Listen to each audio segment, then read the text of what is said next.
Hello everyone, how are we? Evening, hi. Hey, this is a pretty exciting little moment for us. It's we've been 6 months on the road. By the time you guys see this, it'll be a little bit longer than that, but yeah, 6 months on the road. So we thought, time to stop, have a bit of a reflect on what we've done, and maybe put together a bit of a budget summary for you. So if others are thinking about doing this, they've got a bit of a guide as to how we did it at the very least. Yep, totally agree. You know, you see lots of comments out there where people are going, I need some advice, I'm about to start a trip. How much do people budget on per day, per week, per month, whatever it might be now? It's different for everybody. Yeah, absolutely, absolutely. It all depends on how you want to travel. Do you want to travel, 5-star or 3-star, or do you just want a free camp and take it on a whim? Absolutely. And look, as far as all that goes, we are absolutely Joe average. We started this trip. We're not newbies to caravanning, but we're newbies to long-term caravanning. We've done point-to-point stuff where you might, when we went from Karratha down to, say, Margaret River and stay down there and for 2 weeks and then you go home. It's totally different kettle of fish as to long-term on the road. So yeah, totally agree. It really was a very, very steep learning curve at the start. And yeah, we probably spent some money that we, hindsight, maybe didn't need to, but at the same time, it was our way of learning, and there is no right way, there's no wrong way, there's just your way, and go and do it. Yeah. So I think if I was to categorise us, I would say we are absolutely Joe average. We probably represent the majority of caravanners out there. We don't go hardcore four-wheel driving and way off grid and the likes. No, we check in every now and again to a caravan just for that comfort. We don't dine out. We do a lot of our dining in and around the van and our site. That to me is camping really and caravanning. There's not much else to do of a day except travel around and look at things. So you might as well be cooking, eh? What the heck?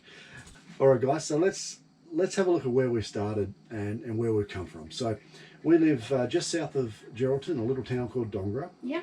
We left there and we travelled diagonally across the WA wheat belt, stopped off for a bowls tournament in Narrabeen, and then we did the regular trip out to Norseman and across the Nullarbor. Yeah, that's right, by Southern Cross and then across the Nullarbor. We then zigzagged our way through a good chunk of South Australia, found the Great Ocean Road, followed that all the way around. We did zip up to Colac to avoid the Easter holidays. Yeah, we sure did. Still got stuck in it, but yeah. Oh God, the traffic was terrible. Anyway, we then went down through to Melbourne, but we hopped on the ferry at Geelong. From Geelong. That was the best $213. Queenscliff, actually. Queenscliff, that's right, yeah. Best $213 we have ever spent. That was brilliant. Saved us a lot of heartache, a lot of driving, and Melbourne traffic. Yeah. We then stayed in Melbourne for a little while.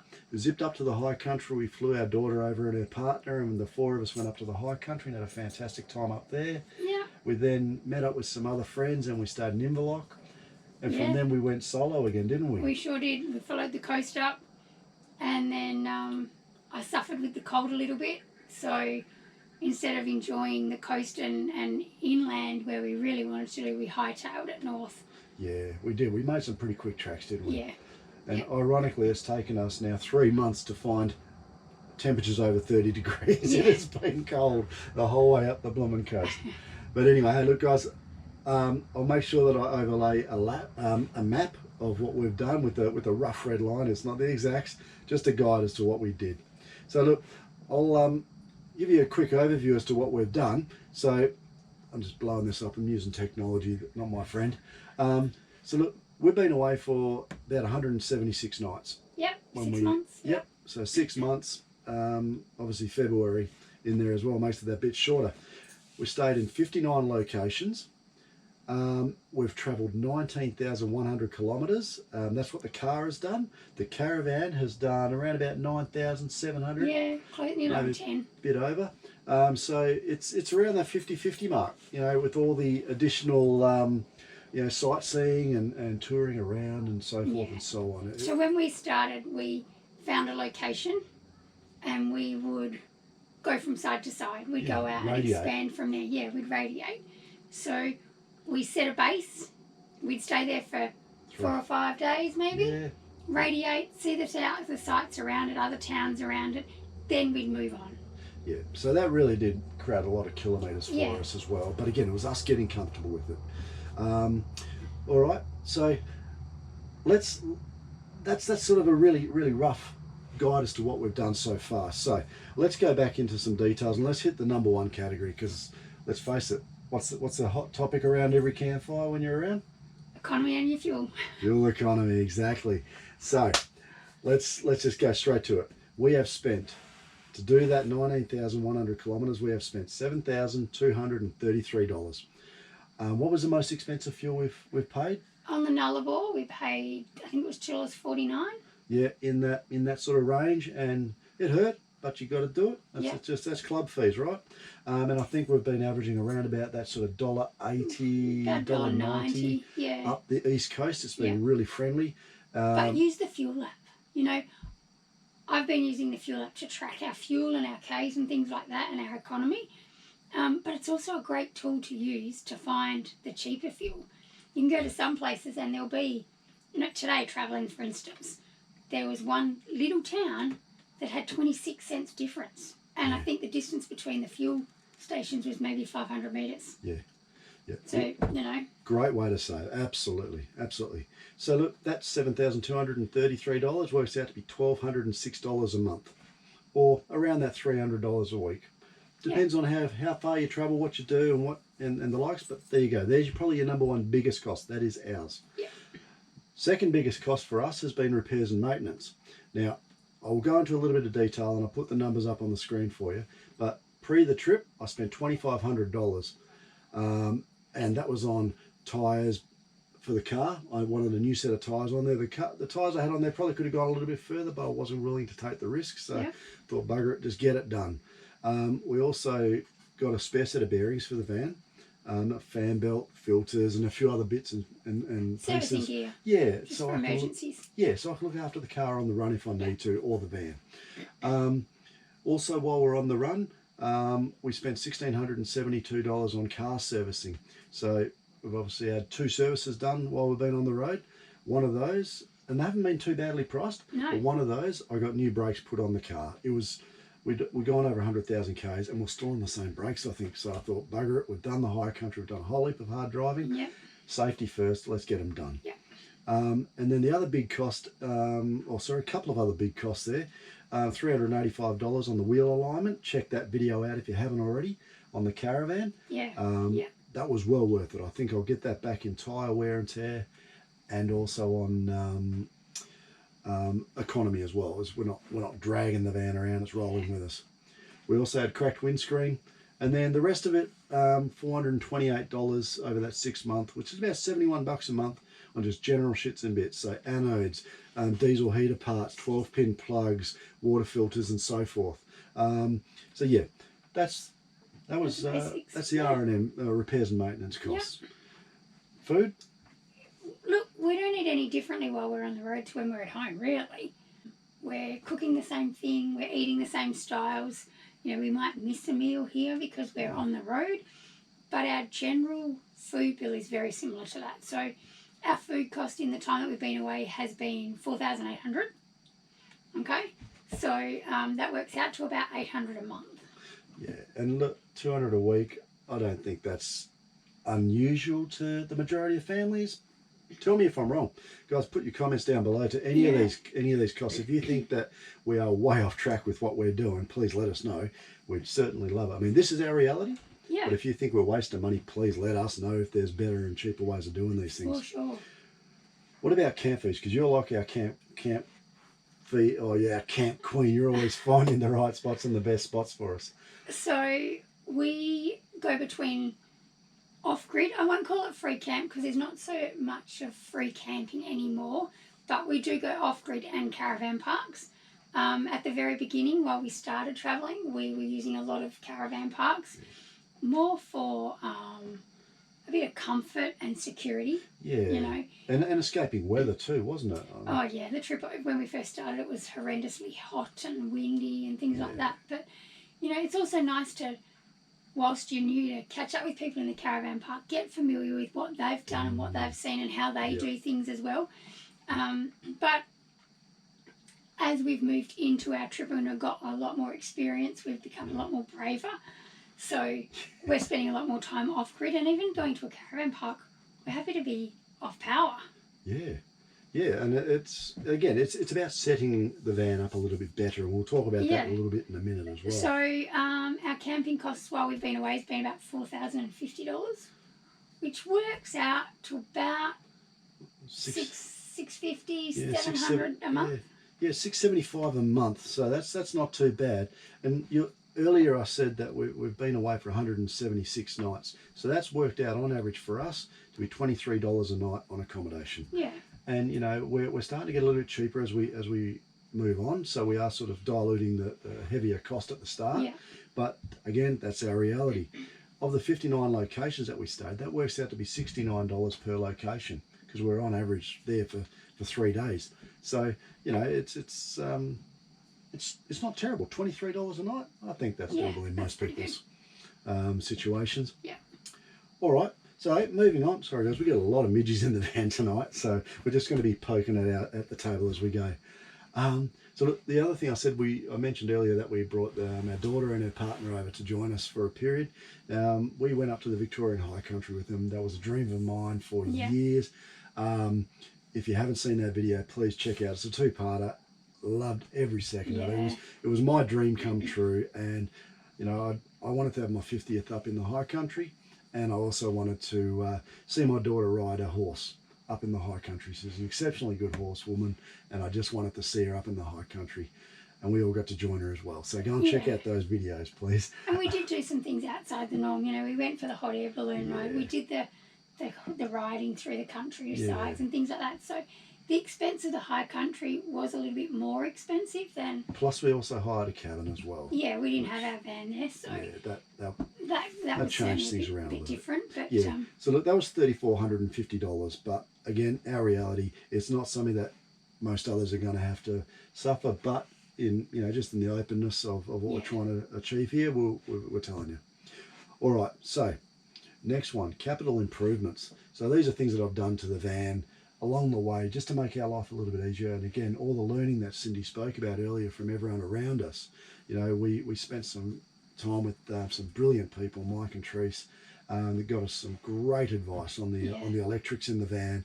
We took that advice on, and we upgraded the batteries as it was coming through Woodinbong area. And on the border country between New South Wales and Queensland, our batteries just started dying. We just couldn't keep the charge into it, and we were struggling quite a lot. So obviously we're losing power, and the batteries are on the way out. They were 4 and 5 years old respectively. Yeah. So we changed those out, and we're able to put in lithium batteries. So we got those at the Brisbane show on a show special, which was fantastic. That was $1,600 for two 120 amp hour lithiums. Over the moon with those. Other thing we did was we put in a 2,000 watt inverter, and we got a 300 watt solar blanket. So we upgraded our 200 watt blanket, which died. Yep. And that was a cheap Kings. Did a great job for like 4 years. Yeah, it was great. Very happy with that. But we got a 300 watts iTech World solar blanket, and I am over the friggin' moon with that. It's brilliant. It's Pete's new little toy. It's constantly out. Whenever it gets a chance to pull it out, it's out there pumping power back into the van. I'm very protective of it. I trust nobody, so it gets packed away all the time as well. All right, and then other little bits and stuff we bought. $416. So again, you're probably looking around that $70 a month on little capital improvements that you'll do. Yeah. All right. So our general costs we've got out here is $2,640 round figure, but that also includes cash out and making sure we've got cash with us. Yeah. We don't hold a lot of cash, but you can call into a campsite every now and again, and it's cash only. So we like to just make sure we've got a little bit on us so that we know exactly that we're covered if ever we go somewhere. Yeah, absolutely. So look, we've used $1,300 in cash so far. We've been able to do a lot on card, but again, that $1,300, like Cindy said, just gets you out of trouble here and there. And then the rest of it has just been little bits and pieces, like a Sudoku book, or birthday card or... Yeah, just little bits and pieces that you pick up along the way. I on my notes here I've called it shits and bits, but I didn't know how else to say that nicely, so that's it. Giggle money. All right, now the big one for me, alcohol. Big one for Pete. Big one for Pete. We, at the start of this trip, because we started off in Adelaide and in the winery districts, it was up around $750 a month, which for some people, myself included, is kind of shocking. We've spent $2,633 on alcohol to date, which works out to be $439 a month. But I haven't drunk for the last 2 months. I decided to stop drinking after we left Brisbane. I just stopped it, and I've done dry July, but I started on the 9th, I think. 9th of June. 9th of June. I got a head start, so I'm actually really quite stoked. Those that know me know that that's a big feat. So alcohol can be a massive budget killer if you let it. You're always on holidays. It's always time for a drink. It's always 5 o'clock somewhere. It's 5 o'clock somewhere, even at 2 o'clock in the afternoon. So that's probably been the biggest saving that we've made going forward. And I'm gonna challenge myself to see how far I can push that no drinking thing. I think Cindy will be very happy if I do. And our budget will be too. All right, what about meals out, Sin? So meals out, I didn't think we did a lot of dining out. But when we look back on the spreadsheet and our costs, we've actually done a little bit. So, okay, it's only 6 months, but we've done $2,320 already on dining out, which equates to $385-ish dollars. Yeah, but I mean, that includes going out with friends for a meal where you might spend, $100, $120 on the meals and some drinks and so forth. But it also includes those $18 sandwiches, when you go and buy a couple of sandwiches and the little stuff, it all mounts up, and it mounts up so quickly. Yeah. Lots of those little 15s and 10s and 20s, man, they add up so fast. But $380 odd a month it's not untoward. We are on holidays, so you got to have some fun. You got to have a little bit of excitement. Yeah. But again, it's one of those areas where if you wanted to trim some brass up, that's one you can do. Yeah, for sure. Yeah.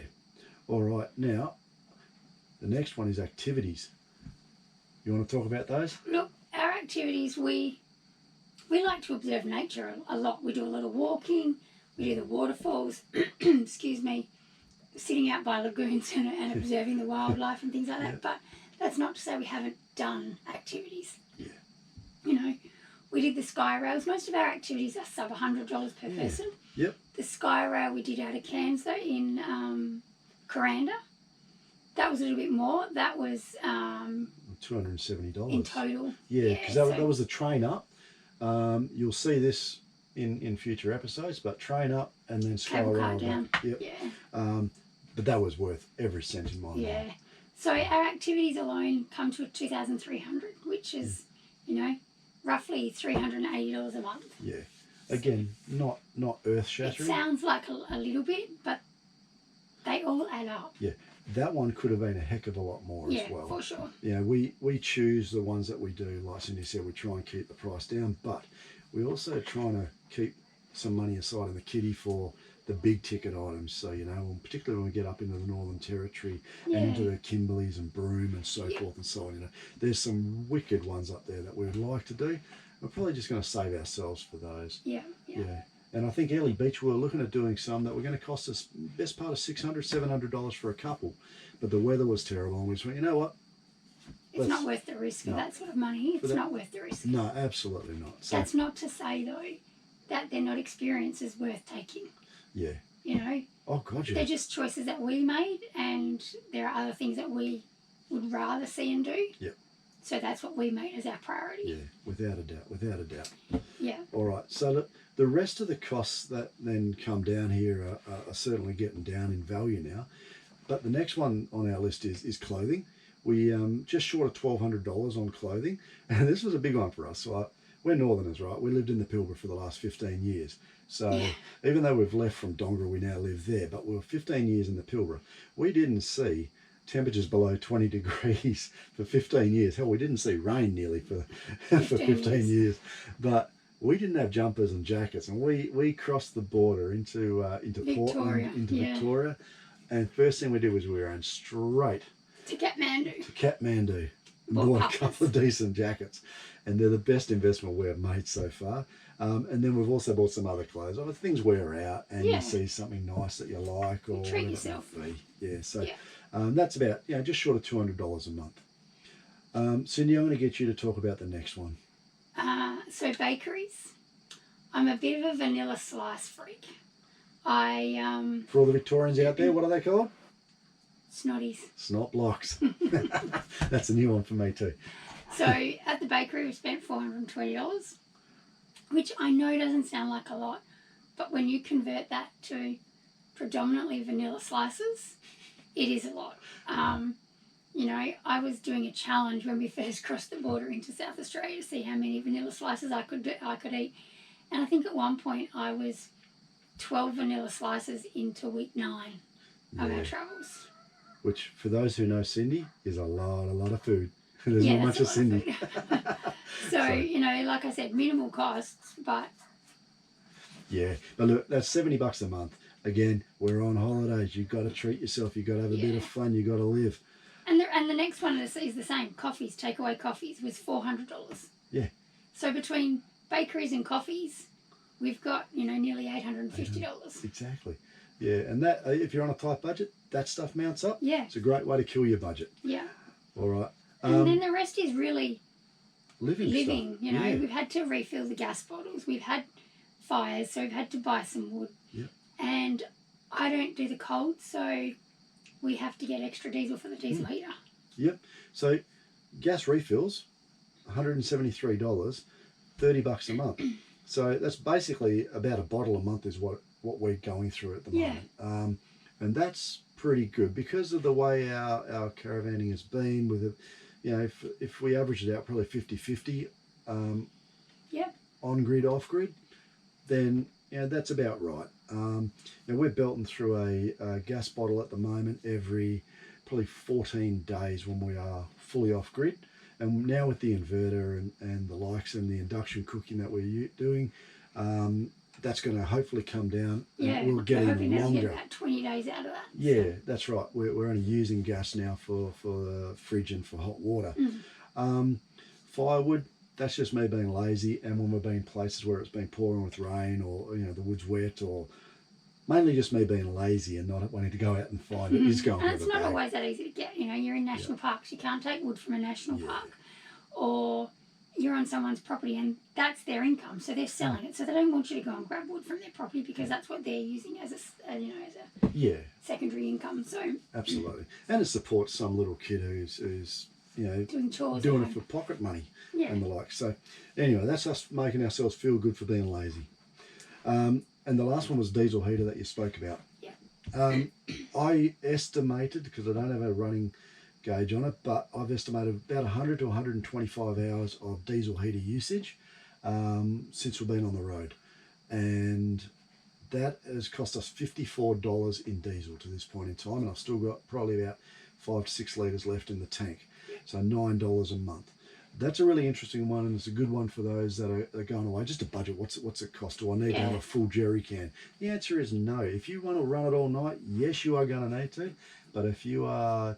We run it for an hour or so before we go to bed at night in the really cold areas just to warm the van up, and then we'll run it in the morning for maybe 2-3 hours, absolute tops. I think we've had one day where we woke up and we were so cold that we put it on, but it was still 4 o'clock in the morning. Yeah. It wasn't all night. Yeah, I just have a thing about running it all night. I just don't like it, so I only run it when we're awake. Yeah. Or just snoozing, not on the snooze on the way out of bed, not into bed. Yeah. So...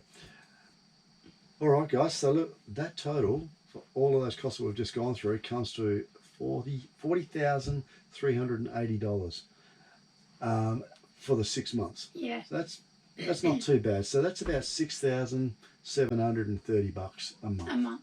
Now, keep in mind, these are just our travelling costs. Yeah. This doesn't include any bills if you've still got a home, if you've still got a place to go back to, which we have. Doesn't include any bills or rates and things back at home. It doesn't include our insurances. And everyone's is different. you know, so your we car haven't insurance, your included caravan. those. Yeah, So you still have to take those costs into consideration. You've got to insure your car, you've got to insure your van, but we don't know who your, you know, policy is with. So each one is different. Your car is different to ours. that's right. But I think those are club fees. You want the toys, you've got to pay those club fees. And you're going to have those whether you're travelling and using that vehicle or the caravan, or whether you're not. If it's sitting at home, you're still paying those. Yeah. So we just looked at this from the costs purely on the road. You know, the food that we ate on the road. Now, we're going to eat food if we're home. So it's an arguable one. But we're on the road, let's take it into consideration. So yeah, look, take it or leave it what we've put out there, guys. But we just thought, you know, 6 months, we are absolutely Joe average. You know, we represent the majority of people out there on the road that we have met, doing the same sort of travelling in the same sort of places same and style. methods and style. So yeah, I think our costs are pretty realistic. There's a little bit of luxury built in there, but there's not a lot. Yeah. So yeah, we are travelling for $6,730 a month. That's our story, guys. I really hope you've all got something out of it. But yeah. Yeah. Like we said, everybody's been asking questions and you see it out there. So we just thought we'd put this together to give you an idea of what our costs are. And hopefully they'll help you understand how to prepare for your lap around Australia. Yeah, absolutely. Yeah. All right, guys. Hey, look, leave comments down below. We'd love to hear what others are doing. You know, how you're saving money and you know, keeping the cost down as low as you can. Love to hear some comments and feedback from you. Let us know if you think we're way over the top here and we can trim up a little bit. Or even way under. Yeah. You know, some people might think, that's how do they do that? We don't know. So we'd really like to know how, if you think we're, you know, this is our life, this is our costs, but you know, some people might want to know, well, how do you do it like that? So yeah, absolutely. But anyway, guys, hope you've enjoyed this. Thank you very much for sticking through all the way to the end here. Yeah, and we'll see you on the road somewhere. yeah, hopefully we will. All right, guys, take it easy. Bye. See ya.